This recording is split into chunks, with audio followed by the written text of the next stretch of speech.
Salut à toutes et à tous et bienvenue dans cette nouvelle édition de News Report. Je suis ravi de vous retrouver pour décrypter une nouvelle automobile. Vos réactions avec le hashtag NewsReport16 sur Twitter, sur Facebook et sur Google+. Aujourd'hui, je vous propose de découvrir une auto qui a beaucoup changé. Non, ce n'est pas la nouvelle Citroën C3 que je vous ai présentée lors de la première de la saison 2016 de News Report il y a seulement quelques jours. C'est le nouveau Peugeot 3008. Eh oui, le Peugeot 3008, vous le connaissez forcément. C'est cette voiture, regardez. Avant, c'était un monospace, enfin le mix entre un monospace et un SUV, c'est ce qu'on appelle un crossover. Maintenant, le nouveau Peugeot 3008, ça devient un véritable SUV. Alors à quoi ressemble la deuxième génération 100% inédite du Peugeot 3008? Je vous propose de vous le présenter tout de suite dans l'émission de News Report.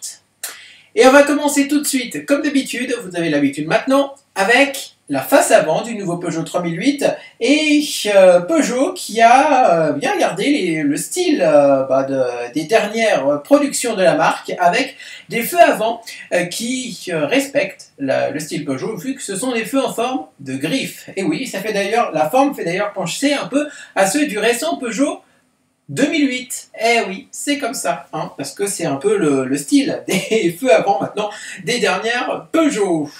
On retrouve également une grande calandre verticale, hein, qui a été style de calandre, qui a été inaugurée sur le Peugeot 2008 restylé.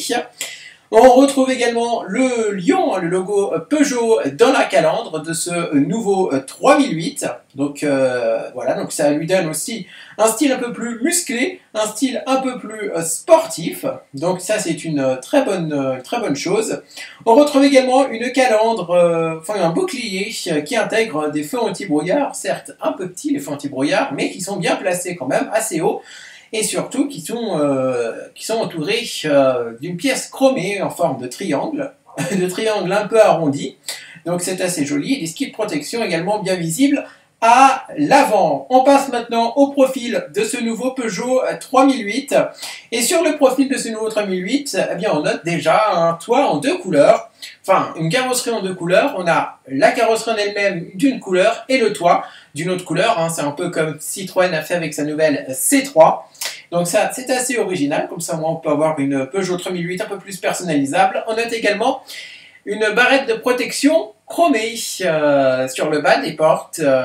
Donc ça, c'est aussi question protection. C'est un très bon point pour ce nouveau Peugeot 3008.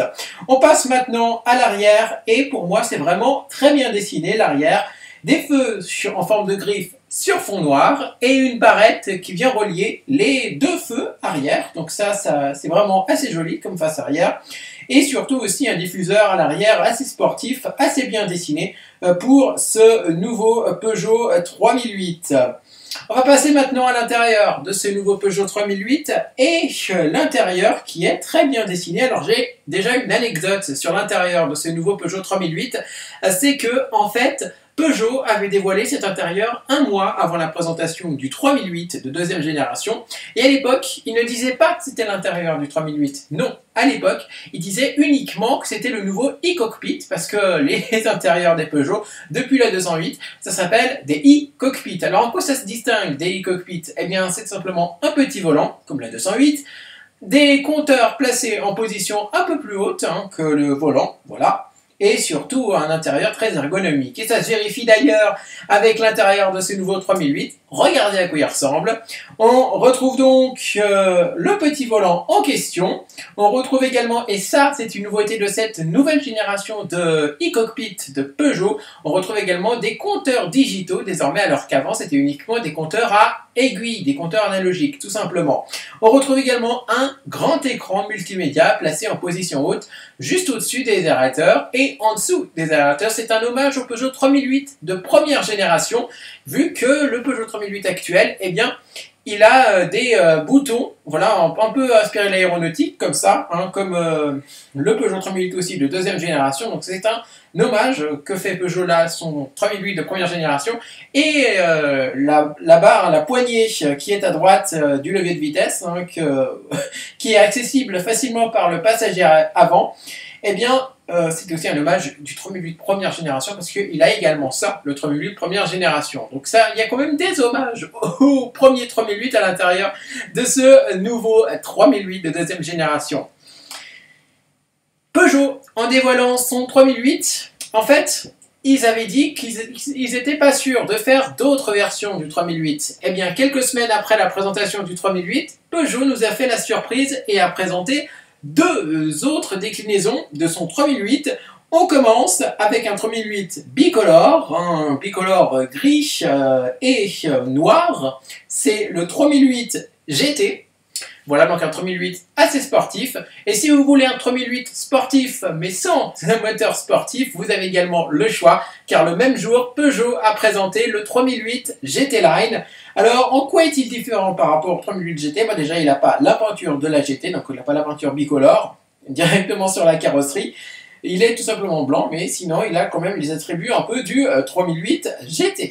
Voilà, tout simplement. Et pour vous dire, en fait, pour retrouver un 3008 GT d'un 3008 GT Line ou d'un 3008 classique, en fait, le style des trois modèles sont identiques, mais c'est uniquement donc les motorisations qui changent. Voilà, donc des motorisations un peu plus sportives pour le 3008 GT Line et GT, et des motorisations plus classiques pour le nouveau Peugeot 3008. Alors en conclusion, j'en pense quoi de ce nouveau Peugeot 3008? C'est vraiment l'une de mes autos coup de cœur de cette année 2016. Là vraiment, Peugeot a fait fort pour son nouveau Peugeot 3008. On attendait vraiment une rupture stylistique avec la première génération. Ça s'est fait.